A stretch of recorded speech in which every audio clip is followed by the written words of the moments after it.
বন্ধুরা, আমরা চিংড়ি মাছ বিভিন্ন রকমভাবে রান্না করে খেয়ে থাকি।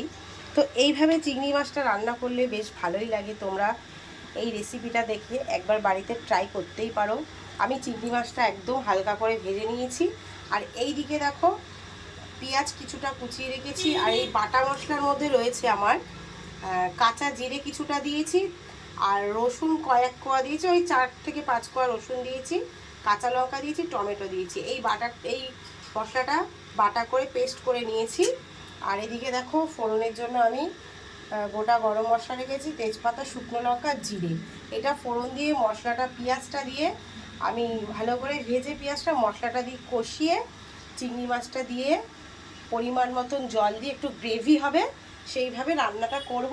নামানোর সময় একটু গরম মশলা দিয়ে দেবো। তো আমার কড়াই অলরেডি গরম হয়ে গেছে। আমি চিংড়ি মাছে যে মাছ ভেজেছিলাম সেই তেলটা আমি তুলে রেখেছি। এই তেলটা আমি দিয়ে দিলাম কড়াইতে।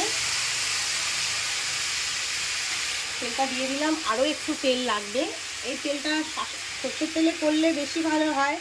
আমি সাদা তেলে করছি, তার কারণ আমার সর্ষের তেলটা যেহেতু বাড়িতে স্টকে নেই, তাই আমি সাদা তেলেই করলাম। তোমরা সর্ষের তেলে করতেই পারো, খুব ভালো লাগবে। তো আমি এইভাবে চিংড়ি মাছটা রান্না করব। তো প্রথমে তেল গরম করা হয়ে গেলে এবার আমি মশলাগুলো একে একে দিয়ে দেবো, ফোড়নের মশলাগুলো। তারপরে আমি পেঁয়াজটা দেবো, তারপরে আমি বাটা মশলাটা দেবো। নামানোর সময় একদম মশলার তেল ছেড়ে দিলে চিংড়ি মাছ দিয়ে নেড়ে ছেড়ে একটু হালকা ঢাকা দিয়ে আমি গরম মশলা দিয়ে নামিয়ে নেব। তো ভিডিওটা কেমন লাগলো তোমরা অবশ্যই কমেন্টে জানিও। আর এইভাবে তোমরা একবার বাড়িতে ট্রাই করে দেখতে পারো। ভালো লাগলে লাইক কমেন্ট করো।